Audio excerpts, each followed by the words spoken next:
श्रीमद्वाल्मीकिरामायणं सुन्दरकाण्डः प्रथमः सर्गः सागरलङ्घनं ಶ್ಲೋಕ 1-13 ಸರಳ ಕನ್ನಡ ಅನುವಾದ ಸಹಿತ ಶ್ರೀಮದ್ ವಾಲ್ಮೀಕಿ ರಾಮಾಯಣ.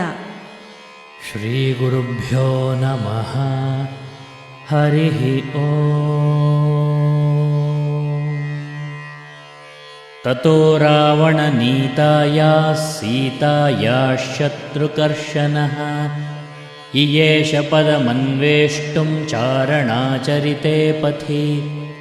ಶತ್ರುನಾಶಕನಾಗ ರಾವಣನೊಯ್ದ ಸೀತೆಯು ಇರುವ ಸ್ಥಳವ ಹುಡುಕಲೆಂದು ಗಗನ ಮಾರ್ಗದಿ ಹೊರಡಲು ಮನ ಮಾಡುವ.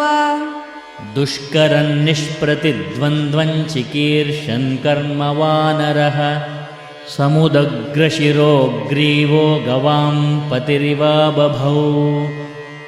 ಬೇರೆಯವರಿಗ ಸಾಧ್ಯ ಕಾರ್ಯವಗೈಯಲುದ್ದೇಶಿಸಿದನು, ಕಪಿಯು ಕಂಡನು ವೃಷಭನಂತೆ ಎತ್ತಿ ಶಿರವನು ಕತ್ತನು. ಅಥ ವೈಡೂರ್ಯವರ್ಣೇಷು ಶಾದ್ವಲೇಷು ಮಹಾಬಲಃ ಧೀರಃ ಸಲಿಲಕಲ್ಪೇಷು ವಿಚಚಾರ ಯಥಾ ಸುಖಂ. ವೈಡೂರ್ಯ ಬಣ್ಣದ ಮಹಾಬಲನು ಕಡಲಿನಂತೆ ಹರಡಿದ, ಹುಲ್ಲುಗಾವಲಿನಲ್ಲಿ ಮನಸೋ ಇಚ್ಛೆ ತಾ ತಿರುಗಾಡಿದ. ದ್ವಿಜಾನ್ ವಿತ್ರಾಸಯನ್ ಧೀಮಾನುರಸಾ ಪಾದಪಾನ್ ಹರನ್ ಮೃಗಾಂಶ್ಚ ಸುಬಹೂನ್ ನಿಘ್ನನ್ ಪ್ರವೃದ್ಧ ಇವ ಕೇಸರಿ. ಹೆದರಿಸಿ ಹಕ್ಕಿಗಳ ಎದೆಯಿಂ ತಳ್ಳಿ ಮರಗಳ ಉರುಳಿಸಿ, ಪ್ರಾಣಿಗಳ ತುಳಿಯುತ್ತ ಕೊಬ್ಬಿದ ಸಿಂಹದಂತೆ ಕಂಡನು. ನೀಲಲೋಹಿತಮಾಂಜಿಷ್ಠಪತ್ರವರ್ಣೈಃ ಸಿತಾಸಿತೈಃ ಸ್ವಭಾವವಿಹಿತೈಶ್ಚಿತ್ರೈರ್ಧಾತುಭಿಃ ಸಮಲಂಕೃತಂ.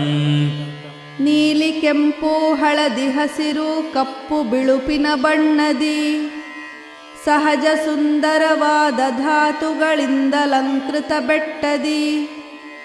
ಕಾಮರೂಪಿಭಿರಾವಿಷ್ಟಮಭೀಕ್ಷ್ಣಂ ಸಪರಿಚ್ಛದೈಃ ಯಕ್ಷಕಿನ್ನರಗಂಧರ್ವೈರ್ದೇವಕಲ್ಪ್ಯೈಶ್ಚ ಪನ್ನಗೈಃ. ಕಾಮರೂಪಿಗಳಾಗಿ ಅನುಚರರೊಡನೆ ವಿಹರಿಸುತ್ತಿದ್ದರು, ಯಕ್ಷಗಂಧರ್ವರು ಕಿನ್ನರ ದೇವತಾ ಸಮನಾಗರು. ಸತಸ್ಯ ಗಿರಿವರ್ಯಸ್ಯ ತಲೆ ನಾಗವರಾಯುತೆ ತಿಷ್ಠನ್ ಕಪಿವರಸ್ತತ್ರ ಹೃದೆ ನಾಗ ಇವ ಬಭೌ. ಶ್ರೇಷ್ಠ ಗಜಗಳು ಮುತ್ತಿದಂಥ ಮಹಾಪರ್ವತ ತಲದಲ್ಲಿ ನಿಂತ ಕಪಿವರ ಕಂಗೊಳಿಸಿದನು ನಡುವೆ ಆನೆಯ ತೆರದಲ್ಲಿ. ಸಸೂರ್ಯಾಯ ಮಹೇಂದ್ರಾಯ ಪವನಾಯ ಸ್ವಯಂಭುವೆ ಭೂತೇಭ್ಯಶ್ಚಾಂಜಲಿಂ ಕೃತ್ವಾ ಚಕಾರಗಮನೆ ಮತಿಂ. ಸೂರ್ಯನನ್ನೂ ಇಂದ್ರನನ್ನೂ ವಾಯುವನ್ನು ಸ್ವಯಂಭುವ ಭೂತಗಣಗಳ ನಮಿಸಿ ಮಾಡಿದ ಹೊರಡುವ ಮನವನ್ನವ. ಅಂಜಲಿಂ ಪ್ರಾಂಗುಖಃ ಕುರ್ವನ್ ಪವನಾಯಾತ್ಮಯೋನಯೇ ತತೋ ಹಿ ವವೃಧೆ ಗಂತುಂ ದಕ್ಷಿಣೋ ದಕ್ಷಿಣಾನ್ ದಿಶಂ. ಪೂರ್ವಕ್ಕೆ ಮುಖ ಮಾಡಿ ತಂದೆ ವಾಯುವಿಗೆ ಕರಮುಗಿದನು, ದಕ್ಷಿಣದ ದಿಕ್ಕಿನಲ್ಲಿ ಪಯಣಿಸೆ ದೊಡ್ಡದಾಗಿ ಬೆಳೆದನು. ಪ್ಲವಂಗಪ್ರವರೈರ್ದೃಷ್ಟಃ ಪ್ಲವನೆ ಕೃತನಿಶ್ಚಯಃ ವವೃಧೆ ರಾಮವೃದ್ಧ್ಯರ್ಥಂ ಸಮುದ್ರ ಇವ ಪರ್ವಸು.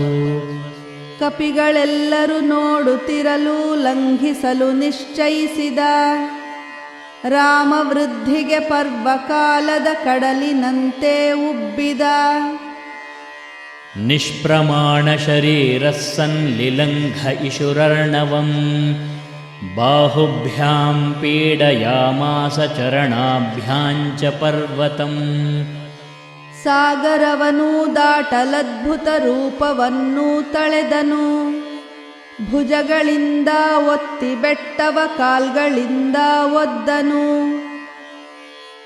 ಸ ಚ ಚಾಲಾಚಲಶ್ಚಾಪಿ ಮುಹೂರ್ತಂ ಕಪಿಪೀಡಿತಃ ತರೂಣಾಂ ಪುಷ್ಟಿತಾಗ್ರಾಣಾಂ ಸರ್ವಂ ಪುಷ್ಪಮಶಾತಯತ್. ಕಪಿಯ ಹೊಡೆತಕ್ಕೆ ಅಚಲವೆನಿಸಿದ ಬೆಟ್ಟವು ಕ್ಷಣ ನಡುಗಿತು. ಅರಳಿದ್ದಂಥ ಹೂಗಳೆಲ್ಲವೂ ಮರಗಳಿಂದ ಉದುರಿತು. ತೇನ ಪಾದಪಮುಕ್ತೇನ ಪುಷ್ಪೌಘೇಣ ಸುಗಂಧಿನಾ ಸರ್ವತಃ ಸಂವೃತಃ ಶೈಲೋ ಬಭೌ ಪುಷ್ಪಮಯೋ ಯಥಾ. ಮರಗಳಿಂದ ಉದುರಿದಂಥ ಘಮಘಮಿಸೋ ಹೂರಾಶಿಯು ಎಲ್ಲೆಡೆಯೂ ತುಂಬಿ ಬೆಟ್ಟವು ಪುಷ್ಪಮಯವೇ ಆಯಿತು.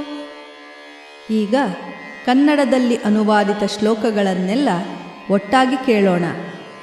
ಶತ್ರುನಾಶಕನಾಗ ರಾವಣನೊಯ್ದ ಸೀತೆಯು ಇರುವ ಸ್ಥಳವ ಹುಡುಕಲೆಂದು ಗಗನ ಮಾರ್ಗದಿ ಹೊರಡಲು ಮನ ಮಾಡುವ. ಬೇರೆಯವರಿಗ ಸಾಧ್ಯ ಕಾರ್ಯವ ಗೈಯಲುದ್ದೇಶಿಸಿದನು. ಕಪಿಯು ಕಂಡನು ವೃಷಭನಂತೆ ಎತ್ತಿ ಶಿರವನು ಕತ್ತನು. ವೈಡೂರ್ಯ ಬಣ್ಣದ ಮಹಾಬಲನು ಕಡಲಿನಂತೆ ಹರಡಿದ. ಹುಲ್ಲುಗಾವಲಿನಲ್ಲಿ ಮನಸೋ ಇಚ್ಛೆ ತಿರುಗಾಡಿದ. ಹೆದರಿಸಿ ಹಕ್ಕಿಗಳ ಎದೆಯಿಂ ತಳ್ಳಿ ಮರಗಳ ಉರುಳಿಸಿ. ಪ್ರಾಣಿಗಳ ತುಳಿಯುತ್ತ ಕೊಬ್ಬಿದ ಸಿಂಹದಂತೆ ಕಂಡನು. ನೀಲಿ ಕೆಂಪು ಹಳದಿ ಹಸಿರು ಕಪ್ಪು ಬಿಳುಪಿನ ಬಣ್ಣದಿ ಸಹಜ ಸುಂದರವಾದ ಧಾತುಗಳಿಂದ ಅಲಂಕೃತ ಬೆಟ್ಟದಿ ಕಾಮರೂಪಿಗಳಾಗಿ ಅನುಚರರೊಡನೆ ವಿಹರಿಸುತ್ತಿದ್ದರು. ಯಕ್ಷಗಂಧರ್ವರು ಕಿನ್ನರ ದೇವತಾ ಸಮನಾಗರು. ಶ್ರೇಷ್ಠ ಗಜಗಳು ಮುತ್ತಿದಂಥ ಮಹಾಪರ್ವತ ತಲದಲ್ಲಿ ನಿಂತ ಕಪಿವರ ಕಂಗೊಳಿಸಿದನು ನಡುವೆ ಆನೆಯ ತೆರದಲ್ಲಿ. ಸೂರ್ಯನನ್ನೂ ಇಂದ್ರನನ್ನೂ ವಾಯುವನ್ನು ಸ್ವಯಂಭುವ ಭೂತಗಣಗಳ ನಮಿಸಿ ಮಾಡಿದ ಹೊರಡುವ ಮನವನ್ನವ. ಪೂರ್ವಕ್ಕೆ ಮುಖ ಮಾಡಿ ತಂದೆ ವಾಯುವಿಗೆ ಕರಮುಗಿದನು. ದಕ್ಷಿಣದ ದಿಕ್ಕಿನಲ್ಲಿ ಪಯಣಿಸೆ ದೊಡ್ಡದಾಗಿ ಬೆಳೆದನು. ಕಪಿಗಳೆಲ್ಲರೂ ನೋಡುತ್ತಿರಲು ಲಂಘಿಸಲು ನಿಶ್ಚಯಿಸಿದ. ರಾಮವೃದ್ಧಿಗೆ ಪರ್ವಕಾಲದ ಕಡಲಿನಂತೆ ಉಬ್ಬಿದ. ಸಾಗರವನು ದಾಟಲದ್ಭುತ ರೂಪವನ್ನು ತಳೆದನು. ಭುಜಗಳಿಂದ ಒತ್ತಿ ಬೆಟ್ಟವ ಕಾಲ್ಗಳಿಂದ ಒದ್ದನು. ಕಪಿಯ ಹೊಡೆತಕ್ಕೆ ಅಚಲವೆನಿಸಿದ ಬೆಟ್ಟವು ಕ್ಷಣ ನಡುಗಿತು. ಅರಳಿದ್ದಂಥ ಹೂಗಳೆಲ್ಲವೂ ಮರಗಳಿಂದ ಉದುರಿತು. ಮರಗಳಿಂದ ಉದುರಿದಂಥ ಘಮಘಮಿಸೋ ಹೂರಾಶಿಯು ಎಲ್ಲೆಡೆಯೂ ತುಂಬಿ ಬೆಟ್ಟವು ಪುಷ್ಪಮಯವೇ ಆಯಿತು. ಶ್ರೀರಾಮ ರಾಮ ರಾಮೇತಿ ರಮೇ ರಾಮೇ ಮನೋರಮೇ ಸಹಸ್ರನಾಮ ತತ್ತುಲ್ಯಂ ರಾಮನಾಮ ವರಾನನೆ.